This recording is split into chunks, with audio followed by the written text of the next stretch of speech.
देवघर सुदामा,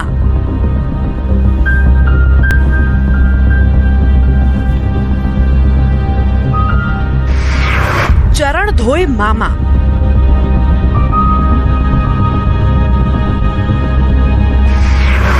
मुखिया ने लुटाया प्यार,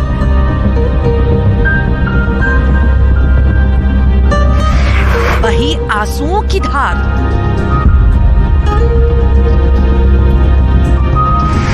शैतान को सजा नहीं काफी,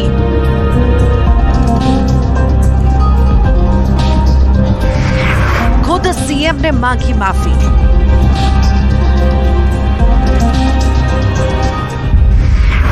आरती, तिलक, सम्मान,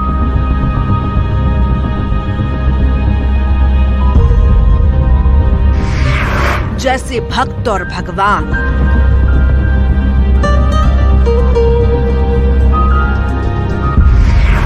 बाप से प्यार तक,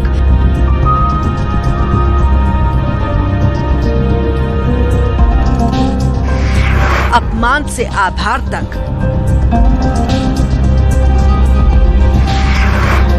वनो वृक्ष से बड़े,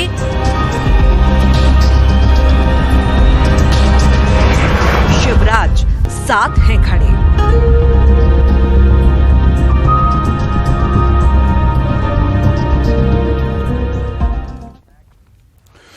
नमस्कार, बहुत स्वागत है आपका। मैं हूं आपके साथ सुमित शर्मा। सीधी कांड पीड़ित आदिवासी युवक और उसका परिवार सीएम शिवराज से मिलने सीएम हाउस पहुंचा।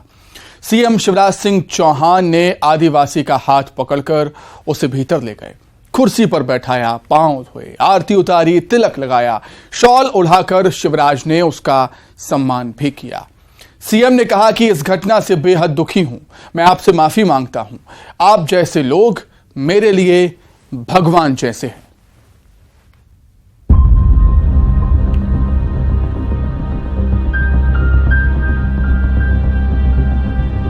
मुख्यमंत्री निवास में हाजिरी लगाने हर रोज ना जाने कितने वीआईपी आते होंगे, लेकिन ऐसा सम्मान किसी और को नसीब नहीं होता। इस मेहमान का स्थान हर वीवीआईपी, हर प्रोटोकॉल से ऊंचा है।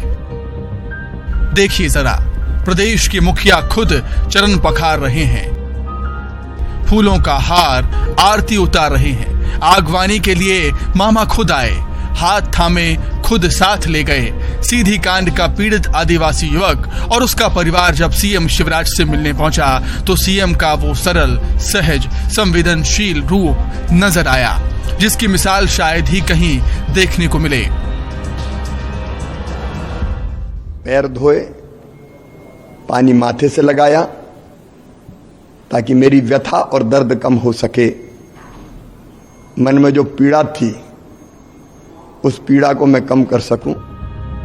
सीएम शिवराज आदिवासी युवक का हाथ पकड़कर उसे भीतर ले गए, कुर्सी पर बैठाया, पांव पखारे, आरती उतारी, तिलक लगाया, शॉल उड़ाकर सम्मान भी किया। गुनाह के लिए अपराधी को सख्त सजा दी जा चुकी है, लेकिन कानून सिर्फ जुर्म की सजा देगा। इंसानियत के प्रति जो अपराध हुआ उसके लिए मुखिया के तौर पर सीएम ने खुद माफी मांगी है। बोले, दुखी हूं, माफी मांगता हूं। आप जैसे लोग मेरे लिए भगवान जैसे हैं। मेरे लिए दरिद्र ही नारायण हैं और जनता ही भगवान है। सीएम ने दशमत कोल के साथ पौधारोपण भी किया। ये समाज में ऊंच नीच, भेदभाव वाली सोच के लिए एक संदेश है। एक ही चेतना सब में है। वृक्ष बिना किसी भेदभाव के सबको प्राणवायु देते हैं, तो हम भी क्यों ना वृक्ष जैसे बने। एक तरफ जिसने अन्याय किया उसको कड़ी सजा, और जो अपराध करता है, अन्याय करता है, उसका कोई धर्म नहीं होता, कोई जाति नहीं होती, कोई पार्टी नहीं होती। और इसलिए जिसने अन्याय किया उसको कड़ी सजा, और जिसके साथ अन्याय हुआ उसको कलेजे से लगा के उसकी पीड़ा भी कम करने की कोशिश। सीधे पेशाब कांड में आरोपी के खिलाफ सख्त कार्रवाई की जा रही है। जिस तरह इस मामले में सीएम ने सख्ती दिखाई, पूरे देश ने देखा और अब शिवराज का सरल, सहज, संवेदनशील रूप भी देश देख रहा है। वो शख्स जो जनता को भगवान मानकर उनके चरणों को पखारता है। एक राजनेता के साथ इंसानियत का भी फर्ज निभाता है, जो ये जानता है कि आत्मसम्मान से बड़ा कुछ भी नहीं, और जब उस पर चोट पहुंचाने की कोशिश होती है तो वो खुद चट्टान की तरह खड़ा हो जाता है और राजधर्म निभाता है। Bureau report, news 18।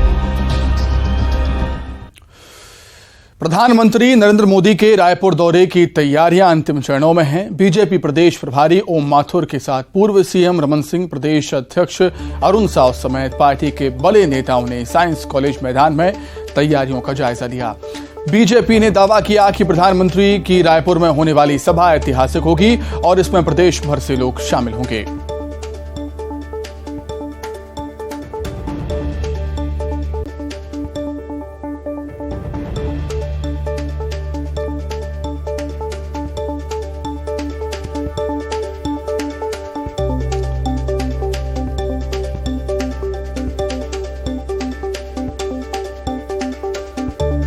PM Modi Raipur आने वाले हैं।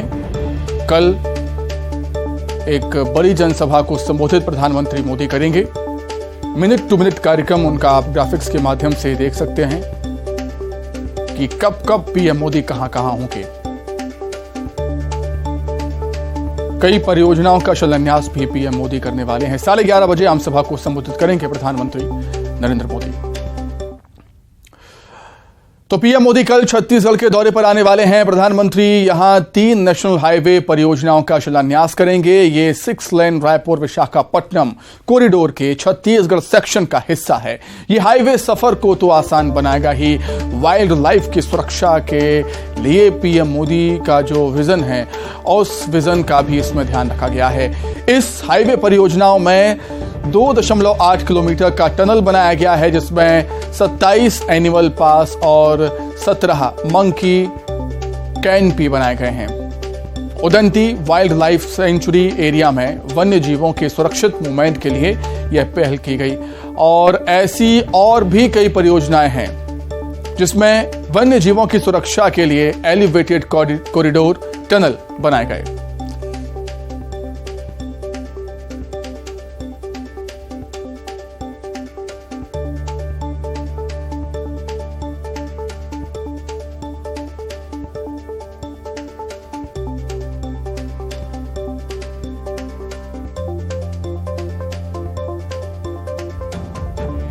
Udanti wild life sanctuary area में वन्य जीवों के सुरक्षित मूवमेंट के लिए ये पहल की गई है। ऐसी ही और भी कई परियोजनाएं हैं जिनमें वन्य जीवों की सुरक्षा के लिए एलिवेटेड कॉरिडोर टनल बनाए गए हैं। तो 7 जुलाई को पीएम मोदी का दौरा है। 3 नेशनल हाईवे परियोजनाओं का शिलान्यास पीएम मोदी करेंगे। 6 lane green field Raipur Visakhapatnam corridor सफर आसान बनाएगा, वन्य जीवों की सुरक्षा का ध्यान भी रखेगा। 2.8 किलोमीटर का 6 लेन टनल है ये। 27 एनिमल पास और 17 मंकी कैनपी इसमें होंगे। Udanti wild life sanctuary area के लिए यह प्लान है। वन्य जीवों का सुरक्षित मूवमेंट का ध्यान इसमें रखा गया है। पीएम मोदी का विजन है विकास का, वाइल्ड लाइफ पर कोई असर ना हो। दिल्ली देहरादून इकोनॉमिक कॉरिडोर है इसकी मिसाल। एशिया का सबसे बड़ा wild life corridor. PM Modi ने 2021 में इसका शिलान्यास किया था। Madhya Pradesh Maharashtra Seoni section 1400 metre elevated corridor. Madhya Pradesh Maharashtra border national highway 7 3 animal pass इसमें है।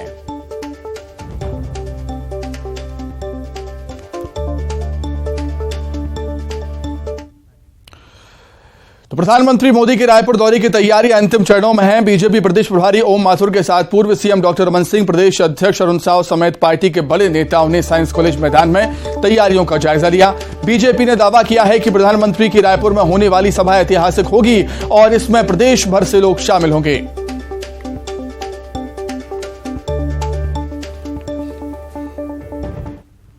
नरेंद्र मोदी कल छत्तीसगढ़ के दौरे पर हैं और 2018 के बाद ये उनका पहला छत्तीसगढ़ दौरा है, जिसको लेकर बीजेपी के कार्यकर्ताओं में जो है खासा उत्साह देखने को मिल रहा है। और इसके साथ ही बीजेपी के कार्यकर्ता बड़े उत्साह के साथ तैयारी में जो है वो जुट गए हैं। इस वक्त हम मौजूद हैं राजधानी रायपुर के साइंस कॉलेज मैदान में, जहां पर प्रधानमंत्री नरेंद्र मोदी आम सभा को संबोधित करेंगे। तस्वीरें हम आपसे साझा करना चाहेंगे। आप देख सकते हैं कि प्रधानमंत्री नरेंद्र मोदी के दौरे को लेकर तैयारियां जो है पूरी हो गई है। बड़ी संख्या में सुरक्षा व्यवस्था के लिए जवान जो है यहां पर तैनात किए जा रहे हैं। वहीं दूसरी ओर बीजेपी ये दावा कर रही है कि प्रधानमंत्री नरेंद्र मोदी के आम सभा को 1.5 लाख से ज्यादा लोग जो हैं वो सुनेंगे।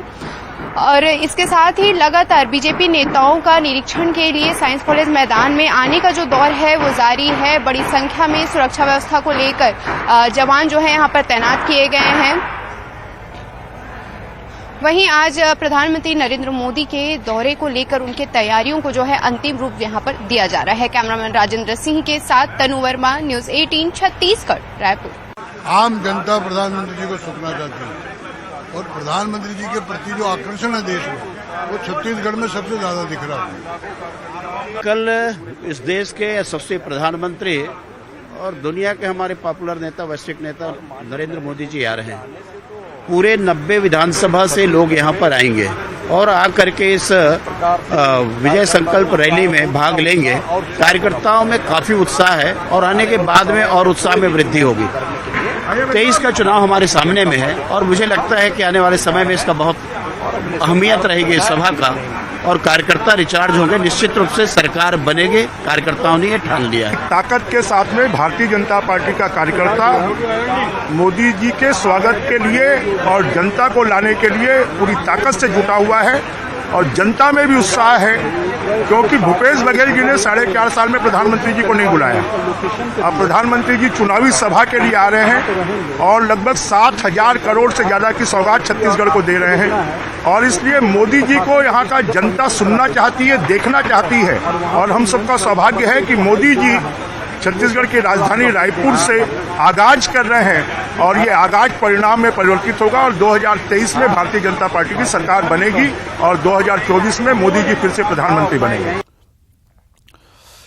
दुर्ग से बड़ी खबर, जहां संविदा कर्मियों ने निकाली है विशाल रैली। बारिश के बीच में निकले हैं सैकड़ों संविदा कर्मी। नियमितीकरण की मांग को लेकर उनका ये प्रदर्शन। सभी विभागों के संविदा कर्मी आंदोलन में शामिल हुए हैं। दुर्ग से बड़ी खबर आपको बता रहे हैं, जहां पर संविदा कर्मचारियों ने रैली निकाली है। विशाल रैली इसे कहा जा रहा है। बारिश के बीच में सड़कों पर निकले हैं संविदा कर्मचारी नियमितीकरण की मांग को लेकर। तस्वीरें देखिए, महिलाएं भी इसमें शामिल हुई हैं और हाथों में छाता है क्योंकि बारिश वहां पर हो रही थी। सभी विभागों के संविदा कर्मचारी इस आंदोलन में शामिल हुए। सभी की एक ही मांग है कि उनको नियमित किया जाए। स्वास्थ्य विभाग वालों की संख्या ज्यादा है, बस बाकी हर विभाग के लोग। अच्छा, तो रैली कहाँ जा रही? खबर कांकेर से, जहां पाठ्य पुस्तक निगम के पूर्व जीएम पर कार्रवाई हुई। अशोक चतुर्वेदी के मूल निवास पर छापेमारी हुई है। दुर्ग कोंदल में एसीबी ने छापा मारा। 7 घंटे से घर पर मौजूद है एसीबी की टीम। आय से अधिक संपत्ति के मामले में रिमांड पर हैं चतुर्वेदी। खबर कांकेर से, पाठ्य पुस्तक निगम के पूर्व जीएम पर कार्रवाई हुई। अशोक चतुर्वेदी के मूल निवास पर छापा मारा है एसीबी की टीम ने।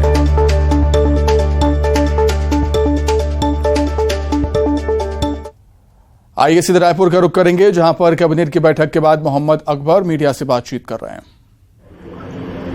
राज्य शासन के द्वारा इसके पहले जो गाइडलाइन की दरें हैं, जिसमें 30% तक का जो छूट दिया जाता रहा है, उसकी अवधि बढ़ाकर आगामी 31 मार्च तक कर दी गई है। 31 मार्च 2024 तक।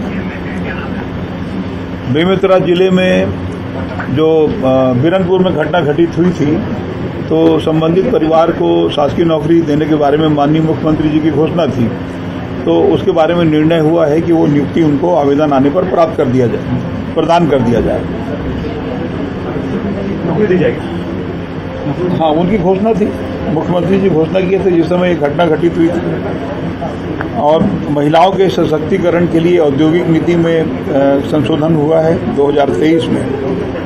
नगरीय निकाय क्षेत्रों में भूमि के व्यवस्थापन और रियायती स्थायी पट्टों के भूमि स्वामी अधिकार देने में जो स्टाम्प शुल्क लगता था, तो वो जो स्टाम्प शुल्क, पंजीयन शुल्क तथा नगरीय निकाय शुल्क में छूट देने का निर्णय लिया गया।